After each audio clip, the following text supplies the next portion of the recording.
Hi everybody, this is Dr. Desai and Dr. Satterfield. We are here at Duke Regional Hospital and we wanted to talk to you guys a little bit about the policies here at Duke Regional Hospital surrounding COVID-19.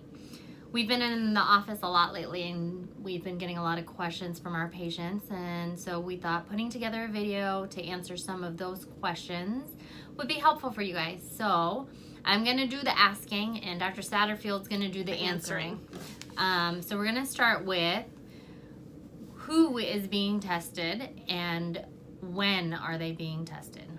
So currently right now we are testing every patient who is admitted to labor and delivery. So if you come in for a triage visit and then end up getting admitted in labor, then you will be tested. If you are coming in are admitted in labor, same thing, you'll be tested.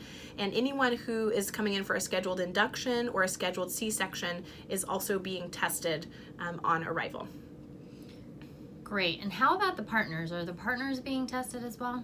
So right now the partners are not being tested. All partners are being screened when they enter the hospital, and so they're being asked questions about any symptoms that they may have or if they've had any community contacts, but they themselves are not being tested.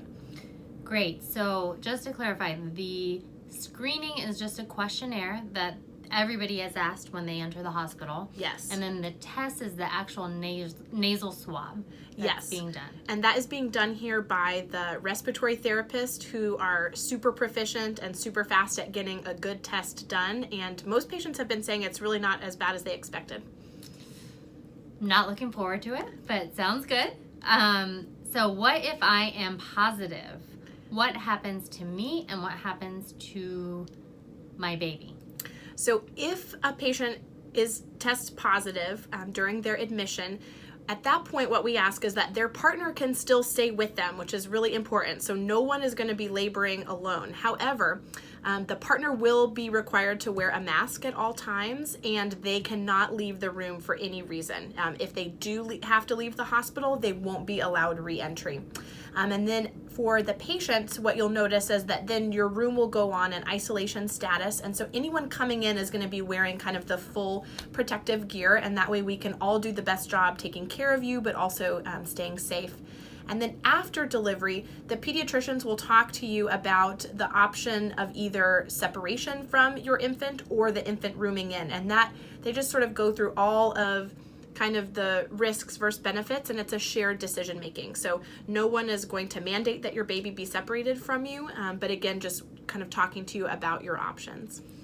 Great. And if you do choose to room in with your baby, we will still recommend the 6 feet rule, where Yes. The bassinet for the baby will be kept 6 feet apart, and proper hand hygiene and mask wear when you're in contact with your baby. Yes. Now, what about a partner for a COVID negative patient? Are they allowed to come and go? What is the recommendation there? So for a partner of a COVID negative patient, they are allowed to come and go, but it must be the same person the entire hospitalization, meaning that if, say, after delivery, your partner needs to run home and get something, they can leave and come back, but they cannot switch out with another person. Got it. And then what if I refuse to have the test done? What happens to me then?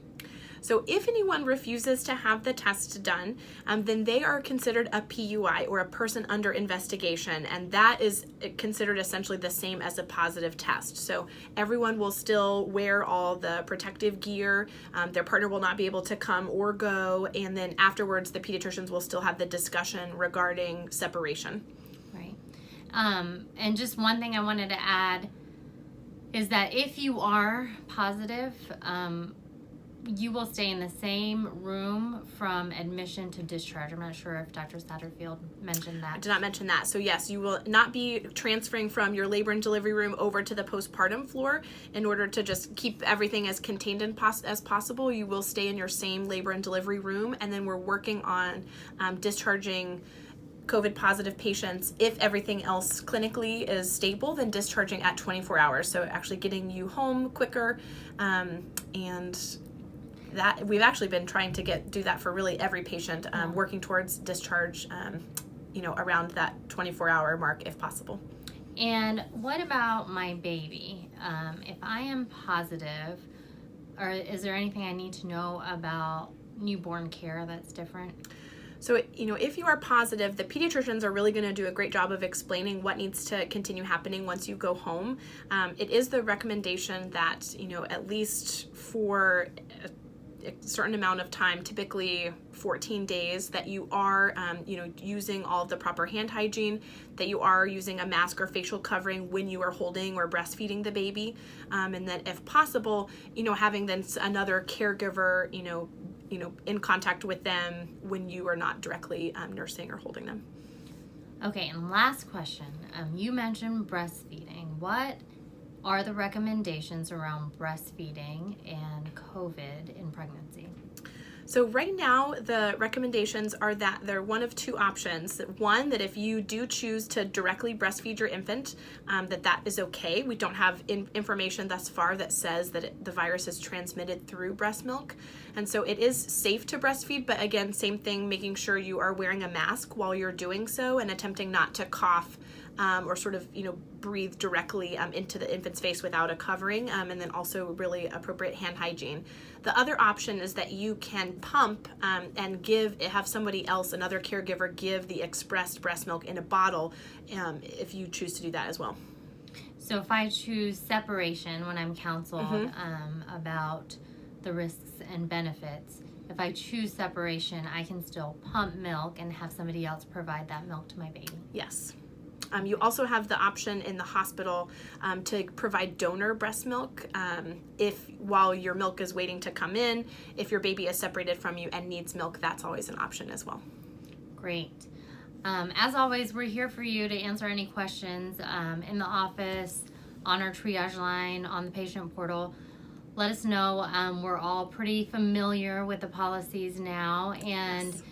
I know we're all nervous about COVID-19, both you guys at home and us here on the front lines, but we want you to know that we're here and hoping for everybody to stay as healthy as possible.